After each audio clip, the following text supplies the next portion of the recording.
Not too many years ago, before the advent of the recovery room, the expression the operation was a success, but the patient died was common, and unfortunately true. A similar saying in aviation could be, the flight was conducted by the book, but the aircraft crashed anyway. These statements may sound familiar if you've been actively flying a few years, for similar words were in the September '77 Aviation Digest, in an article entitled, How to Crash by the Book. A reprint of the article appeared a year later in Flight Facts entitled OH-58 Tail Rotor Stall, and in the November '78 Aviation Digest under the same title. In review, an OH-58 was on a mission to observe ground activity. 3 passengers were on board, and once at the field site, the aircraft was flown in a right-hand racetrack pattern.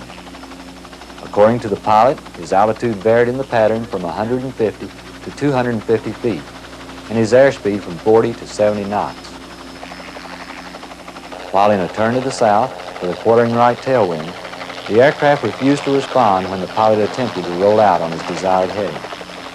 An uncontrolled spin in the right built up, with all efforts to regain aircraft control in vain. To quote the pilot, the rotation was completely uncontrollable and gave the feeling the aircraft would come apart. He then split the needles and entered auto rotation. Here we see the aircraft's final resting position. At the time of this mishap, the cause was suspected to be a tail rotor stall. Now, however, with data from similar mishaps, it is generally accepted that they result not from true tail rotor stalls, but simply from insufficient tail rotor thrust to maintain directional control. Stated another way, the aircraft experienced a loss of tail rotor effectiveness. Since considerable attention has been focused on OH-58 tail rotor mishaps in aviation publications this past year, there may be a couple of questions in your mind. First, is the 58 the only aircraft subject to this type of mishap? And secondly, what are the chances of you personally becoming involved in a mishap of this nature? To answer the first question, theoretically, any helicopter with a single main rotor and a tail rotor to counteract torque and provide directional control could experience a loss of tail rotor effectiveness under certain conditions. The second question, what are your chances of being involved in this type mishap, can best be answered by yourself. Your ability to answer it should be considerably improved after reviewing this presentation, analyzing your past flying techniques and habits, and then applying our discussion to your future flights. Since much of our discussion will be addressing common flight maneuvers and the performance planning process, you will benefit from it regardless of the aircraft you fly. This is especially true if you fly the OH-6 or the 58, for they are very similar characteristically and from an operational point of view. Studies are presently being conducted on the aerodynamics influencing tail rotor effectiveness, and we will not address that aspect. Instead, we will look at the common flight conditions involved with such mishaps, the flight maneuvers involved, proper pre-flight performance planning, and the flight techniques to follow to avoid a loss of tail rotor effectiveness. Last, we'll discuss corrective action to take should you experience such a loss. For a moment, let's review the flight conditions. First, flight altitudes were low, usually less than 200 feet AGL. Secondly, low indicated airspeeds existed, usually from 0 knots at a hover to around effective translational lift. Third, power being demanded was near the maximum torque available. Additionally, in many cases, collective was being increased when control was lost. The combinations of high power settings and the increasing of collective demanded that left pedal input be at or close to the maximum possible. 2 of the 5 tail rotor effectiveness mishaps of Physical Year 80 probably resulted directly from these factors when high power demands were made by the pilots, causing insufficient left pedal to be available to counter the resulting torque. Next, varying combinations of gross weights and density altitudes have been involved with recent mishaps. In the 5 cases of Physical Year 80, each aircraft was within design gross weight limits, and density altitudes were between 1,900 and 3,000 feet, except in one case in which it was over 6,600 feet. Finally, and this is of critical importance, either a tail or a crosswind existed at the point of loss of effectiveness. Now that we've reviewed the flight conditions involved with previous mishaps, let's look at the flight maneuvers being flown. As each maneuver is discussed, relate in your mind the conditions just covered. Some of the mishaps, as described at the beginning of this presentation, have involved observation missions in which right-handed circular or racetrack patterns were being flown. If a pilot isn't careful, he can seriously misjudge his airspeed while observing ground activity if he relies upon his apparent ground speed. To give an example, if 15 knots of wind is present and you depend upon apparent ground speed during the downwind portion of the pattern, your actual airspeed will be 15 knots less than it appears to be. This fact really should not become a consideration unless NOE or terrain flight is being conducted. For during normal cruise flight, your airspeed should not be allowed to decrease below the minimum autorotative rate of descent speed for your aircraft. A guard mishap in 1979 involved two of the maneuvers associated with loss of tail rotor effectiveness mishaps. First, a max performance takeoff and a right downwind turn at low airspeed. The turn to downwind becomes even more critical when approaching the point of translational lift, where more power may be required to prevent a loss of altitude. Another situation involved with previous mishaps has been during steep approaches, primarily when power was being increased to terminate them. It is especially critical when approaching a pinnacle or a confined area, where wind currents are subject to changing intensities and directions. If power and left pedal requirements are close to the maximum available, the approach should be terminated to the ground if possible and not to a hover.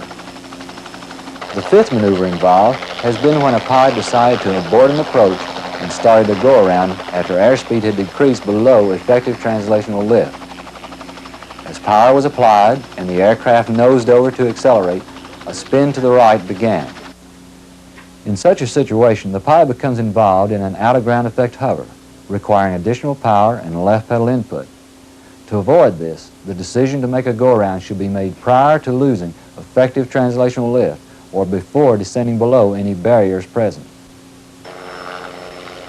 A last category, which encompasses a multitude of situations, is any zero or low airspeed maneuvering, such as during NOE flight or an out-of-ground effect hover. If power requirements or left pedal inputs are near max available, the left pedal turn should be made whenever tactical or operational conditions permit. You should also avoid steep cyclic turns, which would require additional power to maintain altitude or airspeed. Now that we've reviewed the maneuvers, we can see how the common flight conditions come into play. Each of them involves flight at low airspeeds and low altitudes, and close to maximum power may be required to perform them. Additionally, and very importantly, an increase in collective is made at some point to affect either airspeed or altitude, with an accompanying increase of left pedal. Lastly, with almost every mishap, either a cross or tailwind was present. You may now be wondering if you can safely fly at all without getting into trouble. The answer to that is an unqualified yes, as long as you properly plan your flights and then fly your plans.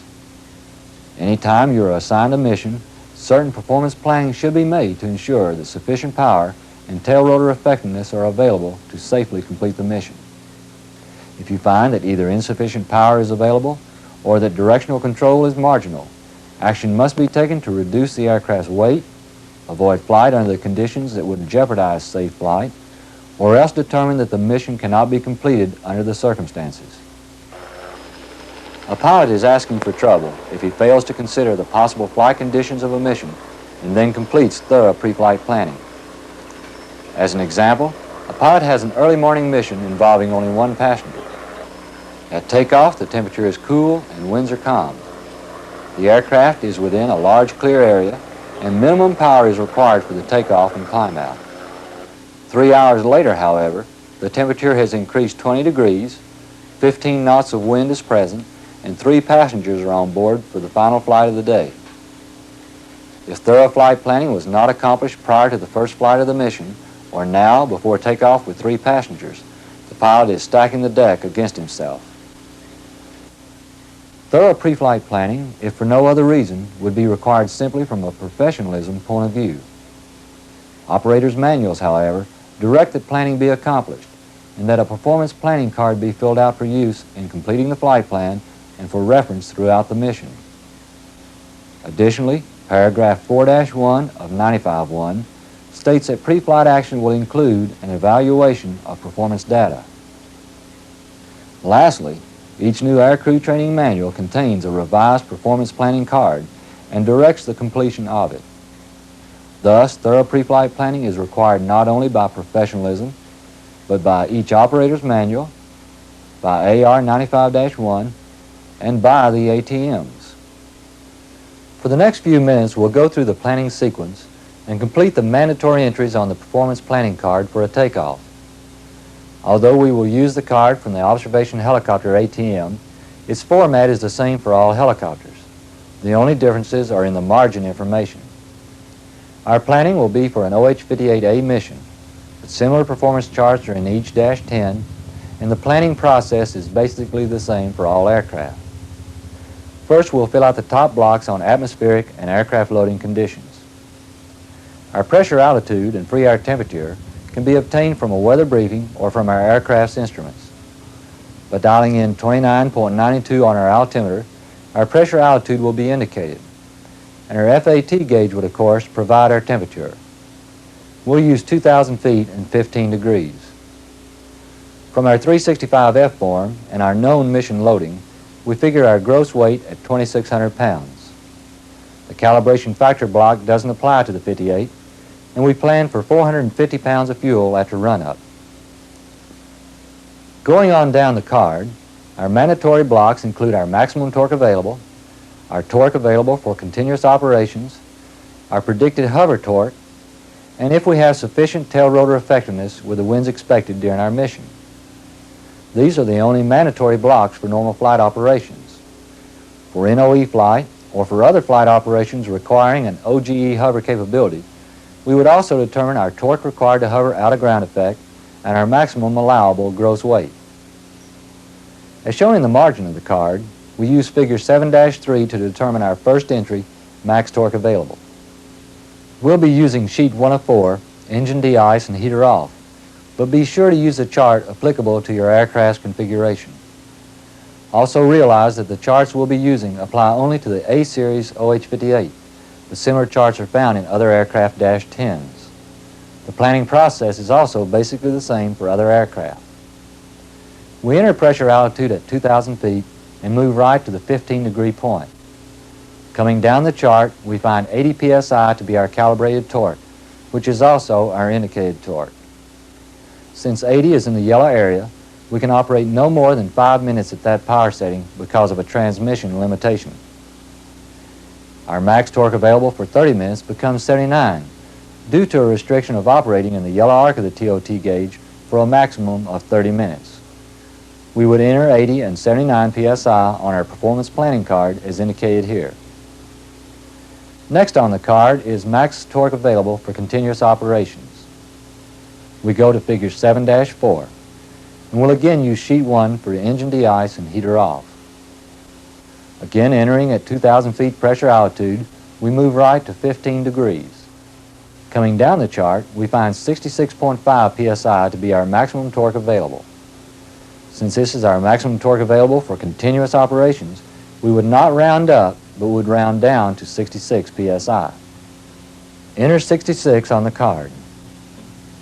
Now that we have our 3 maximum torque available figures, just what do they represent, and how important is it that we don't exceed them? Well, they are all based on TOT restrictions, along with a transmission limitation on our 5-minute value. If you exceed 80 psi, you can also expect to exceed the TOT yellow arc limit of 749 degrees. If you exceed 79 psi, but do not go over 80, you can expect to remain in the yellow arc of the gauge, but will be limited by the transmission restriction of 5-minute operations between 79 and 92 psi of torque. Lastly, if you exceed 66 psi during continuous operations, you can also expect to exceed the maximum normal operating TOT of 693 degrees. The next mandatory entry on the card is our predicted hover torque, and figure 7-5, sheet 2 of 2 is used to determine this. As with the previous charts, we enter at 2,000 feet pressure altitude, move right to 15 degrees, and then draw a reference line vertically down the chart. Next, A line is drawn horizontally from the intersection of our vertical reference line and the 2,600 pound gross weight curve to the 4-foot skid height line. Again, coming down the chart, our predicted 4-foot hover torque is found to be 54 psi. We now have all of the mandatory power entries for the departure portion of our planning card if NOE flight is not a consideration. But let's also determine our hover out-of-ground effect torque and our max allowable gross weight for an NOE mission. OGE hover torque is found simply by extending our 2,600 pound gross weight line over to the 50-foot skid height line and coming down as we did for our 4-foot hover. We find 62 pounds of torque required to hover out of ground effect. Entering 62 on our card, we see that it is less than the 3 previously determined torque values, and we can expect to hover OGE at our gross weight of 2,600 pounds. We now know that from a power point of view, we can safely fly with our 1 passenger. But what if 3 passengers show up for the mission, or if we're at max gross weight? To answer this, we'll determine from the chart our maximum allowable gross weight. There are actually 2 ways of determining this. In the first method, we enter the chart at our max torque available of 79 psi. We move up to the 50-foot OGE line and then right to intercept the reference line. This intercept point may be referred to as our performance limit, and since it is above the 3,000 pound curve, we can expect to hover out of ground effect with 3 passengers or at max gross weight with our expected takeoff conditions. A second method is to draw a line from the 3,000 pound curve over to the 50-foot OGE line and then down to read 74 psi.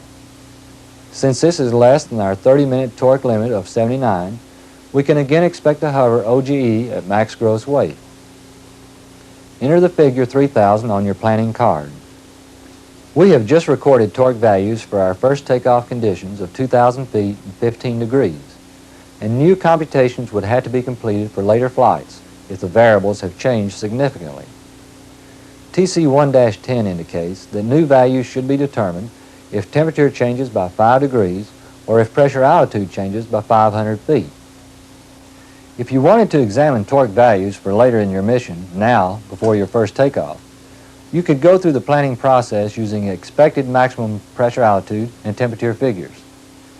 That method would not be as exacting as when you use known figures, but would give you an idea of your aircraft's capabilities for later flights. Only 1 mandatory entry in our departure block now remains to be completed, and it is whether or not a safe pedal margin will exist under our planned flight conditions. Stated another way, will tail rotor authority with a 10% margin of safety remaining be available? Change 5 to the -10 contained a directional control margin chart, figure 5-6, which allows us to determine this. We first go to sheet 1 of 2. Entering the chart at 2,000 feet pressure altitude, we move right to 15 degrees. We then come down the chart and find that at neither 2,600 pounds nor at max gross weight are we within the yellow or restricted area of the chart. This indicates that we should have a sufficient directional control margin to safely hover with the aircraft's wind limitations of 35 knots crosswind and 30 knots tailwind present. But let's look at another example. If operations were expected at 8,000 feet and 0 degrees, we find that at max gross weight we would be within Area C, which has a max wind value of 20 knots. At 2,600 pounds, we would be right at the edge of the yellow area of 35 knots. We then go to sheet 2 and examine zone C. As stated in the -10, the left vertical line for each zone represents 10% control margin, and as you move towards the right vertical line, the margin decreases and reaches 0 at some point. With a 9-degree right crosswind, for example, a maximum of 10 knots could exist to ensure us a 10% margin remaining, and any greater wind would cause our margin to be reduced below 10%. It is very important to realize that this chart represents maximum winds under optimal conditions with the engine at 103% power RPM, and that any reduction of the engine power RPM below 103% will cause a reduction of the tail rotor thrust. Additionally, you should always hover into the wind whenever possible, of course. and if hovering turns are required, they should be made with smooth and deliberate tail rotor pedal inputs. The yellow area now being shaded identifies the conditions under which less than a 10% longitudinal control margin may also exist. 20-knot winds at 180 degrees, or 23-knot winds at the 210 and 150 degree boundaries would put you in the less than 10% longitudinal control area. Winds of 30 knots or greater could cause you to lose control of the aircraft. Although the 58-10 doesn't explain this, as far as the aircraft is concerned, relative wind can be equated to airspeed of the aircraft. 20-knot winds at 90 degrees, for example, could be equated to sideward hovering at 20 knots. Having stated this, you must realize that the directional control margin chart applies only to winds or flight of a given direction. It does not apply to turning flight, such as during NOE turns, which changes the characteristics of the tail rotor. After marking yes for safe pedal margin on our performance card, mandatory departure information is complete. We've spent considerable time on the performance planning card and on the Dash 10 charts, but the importance of thorough pre-flight planning cannot be overemphasized. Once you are accustomed to going through the process, it doesn't take long at all. The information required for the arrival planning block is determined exactly the same way, using the same charts, so we won't go through that portion of the sequence. Don't forget, however, to utilize aircraft and weather information that is current each time you revise or complete the card. Now let's examine our actions at the aircraft. We know from our planning that with an expected gross weight of 2,600 pounds, a pressure altitude of 2,000 feet, and an FAT of 15 degrees, we should hover at 4 feet with approximately 54 pounds of torque. Small variances can be expected, however, and are acceptable due to small errors in the aircraft's gauges, slight reductions in engine condition and performance, and other factors such as wind variations and pilot control touch. But we want to basically verify with the aircraft what our planning charts indicate our power requirements should be. In accordance with Task 2002 of the ATM, we perform a 4-foot hover power check prior to our first takeoff, and each takeoff thereafter if gross weight, pressure altitude, the temperature, or winds have changed significantly. If our hover torque is at or below our predicted torque, our performance planning card is considered valid and no other checks are required. If, however, our torque is more than our predicted value, or if adverse winds exist, you must take one of 3 actions. You must either reduce your gross weight, re-verify the information on your performance planning card, or perform an out-of-ground effect hover check. Let's observe our pilot as he goes through the hover check procedures. He first verifies his pressure, altitude, and temperature planning figures with the aircraft's instruments and finds them to be correct. Since his passenger must be picked up at another site, he refers to the hover chart for his reduced gross weight of 2,400 pounds. He finds 49 psi to be required for a 4-foot hover and 57 for an OGE hover. He then stabilizes at 4 feet and finds his torque meter to indicate 51 psi. Since this is 2 psi higher than his predicted torque of 49, he sets the aircraft down and re-verifies his computations. Finding them to be correct, he decides to perform an OGE hover check. He ascends to 50 feet and makes a 360-degree left pedal turn. His actual torque is 59. Since the same variation of 2 psi is present as during his 4-foot hover check, he can expect his OGE torque with 1 passenger to be 64. Since that is less than his planned torque for continuous operations, he can expect, as his initial planning indicated, to perform out-of-the-ground effect maneuvers during his mission. Thus far, we've discussed the flight conditions and maneuvers involved with loss of tail rotor effectiveness mishaps, the performance planning card within TC 1-137, and have gone through a portion of the pre-flight planning sequence. We have also observed a pilot going through the hover checks required by the observation helicopter ATM. Although proper completion of the pre-flight planning process and performance of the hover checks can certainly reduce your chances of becoming involved in a loss of tail rotor effectiveness mishap, there are additional factors which can have a significant bearing on the tail rotor's effectiveness. The first involves aircraft maintenance. In a guard loss of tail rotor effectiveness mishap, tail rotor rigging was found to be incorrect, causing less than designed tail rotor thrust to be available with full left pedal applied. As a result, a one-time inspection of all OH-58s was directed, with numerous aircraft's rigging found to be improper. Considerable attention was given the problem in the maintenance system, and maintenance instructions are now very specific concerning the rigging process and the final checks to be made to verify correct rigging.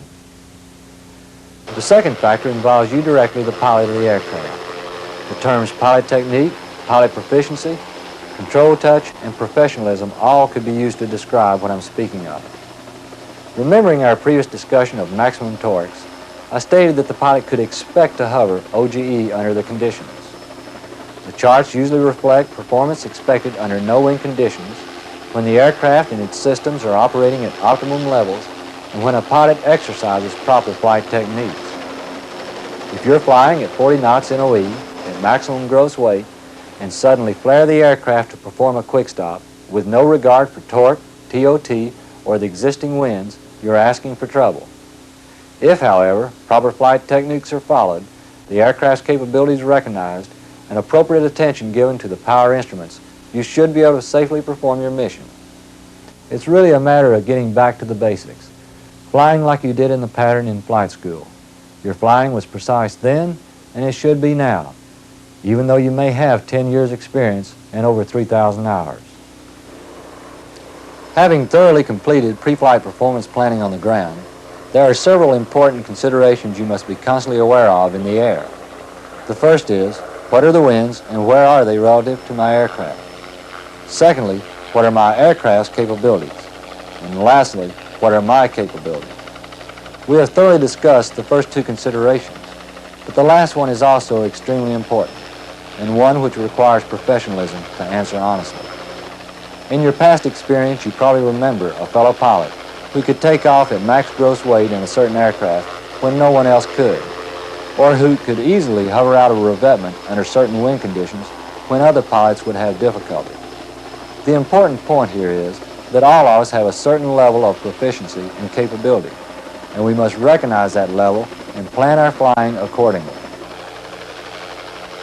We have covered a lot of ground in this presentation, and now only a couple of points remain to be addressed. The first is, how do I recognize when I'm getting close to a loss of tail rotor effectiveness? We answered this question in part when we covered the flight conditions and maneuvers involved at the beginning of the presentation. But going a bit further, any time that your aircraft requires close to or max left pedal to maintain directional control, the possibility of a loss of effectiveness exists. The only additional factor required to cause a loss might be the reduction of your airspeed, the turning of the aircraft's tail into the wind, the demanding of additional power, or the inadvertent input of right pedal pressure. Even without the introduction of one of these factors, if the nose of the aircraft begins turning to the right and additional left pedal fails to stop the turn, a loss of effectiveness has occurred. The question now, of course, is what action should you take to correct the situation? Should you indeed experience such a loss?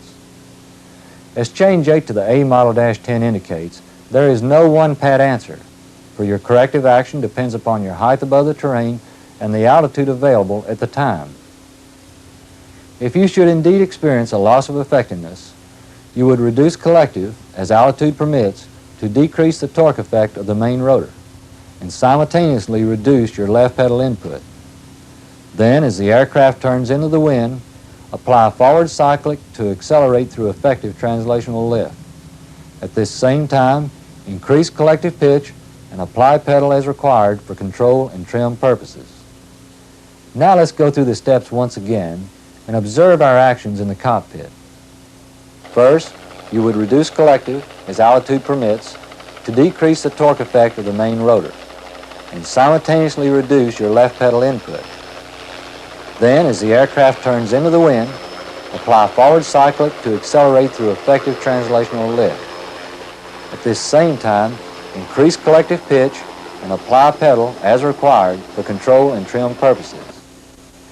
If the spin cannot be corrected using these actions, then an auto rotation may be your only solution.